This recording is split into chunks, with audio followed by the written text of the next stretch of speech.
Bajaj auto stock आपको 2.5% 2% नीचे नजर आएगा, लेकिन वजह यह है कि नतीजों से ठीक पहले 8 से 10% का शार्प रनअप अच्छे नतीजों की उम्मीद में आया, तो थोड़ी मुनाफा वसूली है। नतीजे में आपको बता दूं, कल बाजार बंद होने के बाद आए हैं।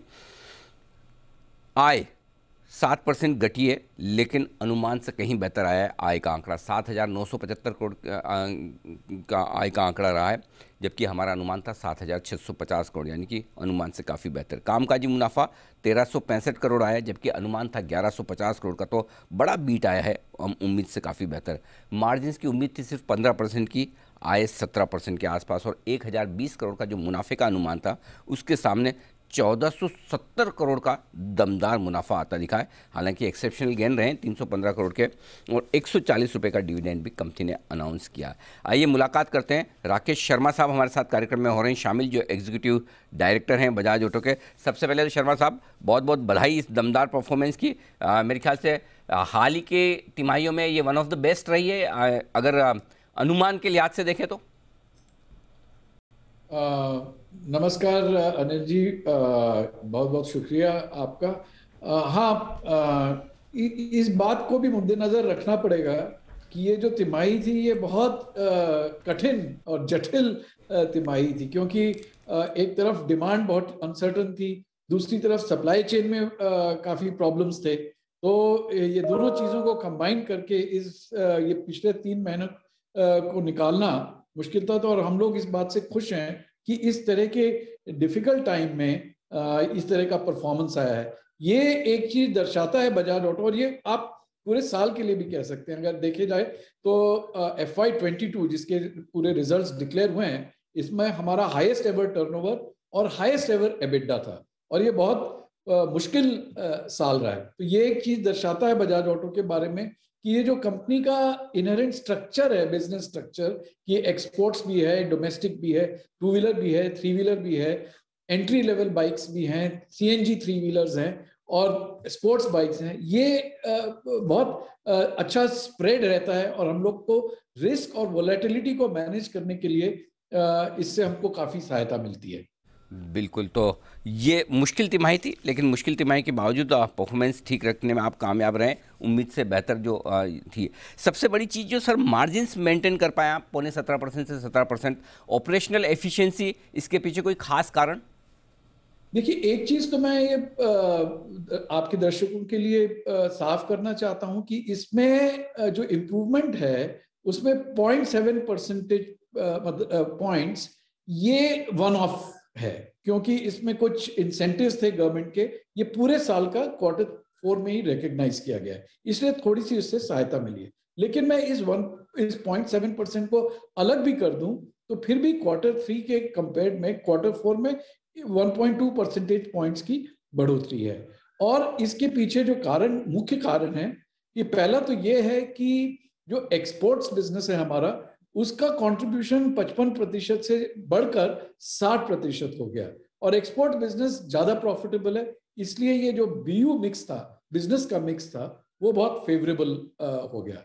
दूसरी चीज है कि जो हमारे प्राइस इंक्रीजेस थे वो थोड़े कॉस्ट इंक्रीजेस से ज्यादा रहे, तो उसकी वजह से इसका भी हम लोगों को फायदा मिला, और ये सब मिला जुला के 1% पॉइंट से मार्जिन इंप्रूवमेंट हुआ Q4 में Q3 के कंपैरिजन।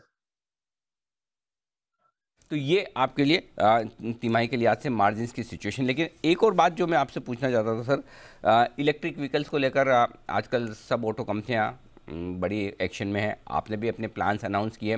थोड़ा एक बार बताएं वहाँ पर किस तरह के डेवलपमेंट हो रहे हैं, कितना कैपेक्स आप कर रहे हैं, क्या आपके टारगेट्स है सेल्स के, रेवेन्यू के वहाँ पर? देखिए, हमने तो हमारा चेतक स्कूटर जनवरी 2020 में ही लॉन्च कर दिया था। हम लोग ये समझते हैं कि ये जो दौर है इंडस्ट्री का, ये इंडस्ट्री इसमें धीरे धीरे बिल्ड होएगी, और इस दौर में हम लोगों का जो उद्देश्य है वो वॉल्यूम को चेज करना नहीं है। हम समझते हैं कि ये जो ट्रांजिशन है आइस से इलेक्ट्रिक, इसमें समय लगेगा। ये 1 या 2 साल की बात नहीं है, इसमें 5-10 साल लगेंगे, और हम इसको लेके काफी एक्साइटेड है, क्योंकि ये चीज बजाज ऑटो के लिए नए नए सेगमेंट्स खोलेगी, स्कूटर्स के, इंडिया में भी और इंटरनेशनल में भी। अब फर्स्ट फेज में हमारा ये उद्देश्य है कि हम अपनी R&D और अपनी फैक्ट्री मजबूत करें। और हम लोगों ने चेतक टेक्नोलॉजीज करके कंपनी फॉर्म की है, जिसके अंदर हम ये फैक्ट्री बना रहे हैं और R&D टीम्स को असेंबल किया जा रहा है। ये क्षमता, इस फेज में हम सिर्फ क्षमता बनाने के पीछे दौड़ रहे हैं, क्योंकि ये क्षमता रहेगी तो इस ट्रांजिशन में हमको जरूर लीडरशिप मिलेगी, इंडिया में भी और बाहर में भी। वो हमारा उद्देश्य है। तो हम अभी वॉल्यूम नहीं चेस कर रहे हैं, हम अपनी क्षमता बनाने के पीछे पड़े हुए हैं, और ये कुछ मेरे ख्याल से 1-1.5 साल रहेगा।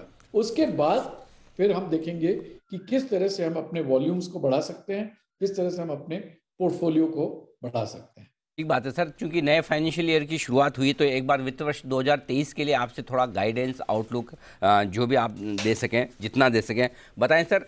बजाज ऑटो के क्या प्लान्स हैं, क्या टारगेट्स हैं इस साल के लिए? देखिए, ये साल भी पिछले साल की मतलब वॉलेटाइल ही रहेगा। दो तरह की आशंकाएं हैं कि सप्लाई चेन किस तरह से बिहेव करेगी, क्योंकि जो सेमीकंडक्टर चिप्स की जो शॉर्टेज है, ये खुलती है फिर बंद हो जाता है, खुलता है फिर बंद हो जाता है। तो ये एक बहुत बड़ा हम लोगों को मॉनिटर करने की ज़रूरत है इसमें, और इसकी विजिबिलिटी नहीं है ज़्यादा, तो ये आपको महीने पे महीने पता चलता है। दूसरी चीज़ है कि हालांकि अप्रैल मई में हम इंडिया में रिटेल मूवमेंट अच्छा देखेंगे, क्योंकि नॉर्थ में शादियों का टाइम रहता है और 2 साल से शादियां कभी पोस्टपोन हो रही हैं या शादियों के जश्न पोस्टपोन हो रहे हैं, तो वो सब अप्रैल मई में आ रहा है और उसकी वजह से इंडस्ट्री को लिफ्ट मिलेगा। लेकिन वाकई में अंडरलाइंग फंडामेंटल वे में टू व्हीलर टर्न अराउंड कर रहा है कि नहीं, ये हमको जुलाई अगस्त सितंबर में क्लोजली देखना पड़ेगा, क्योंकि पिछला साल 10 साल में टू व्हीलर के लिए, इंडस्ट्री के लिए लोएस्ट साल रहा 10 साल में। तो अब हमको देखना है कि क्या ये बॉटम आउट हो गया कि नहीं। इसका पता हम लोगों को जून जुलाई अगस्त इस दौरान में पड़ेगा, और अप्रैल में तो रिटेल शादियों की वजह से अच्छा ही जाना चाहिए। तो एक्सपोर्ट्स हम लोग के लिए स्टडी रहेगा। हमारी वहाँ पे अच्छी कंपेटिटिव पोजीशंस हैं कई देशों में। हमारा 80% से ज़्यादा रेवेन्यू उन देशों से आता है जहां हमारी पोजीशन नंबर 1 या नंबर 2 है, तो ये बड़ी स्टेबल पोजीशन है, तो इसकी ये हम ड्राइव करते रहेंगे। 3 व्हीलर बिजनेस ट्रैफिक आ रही है वापस, और हमारे लिए बहुत अच्छी बात है ये, क्योंकि हमारा 3 व्हीलर में 70% मार्केट शेयर है।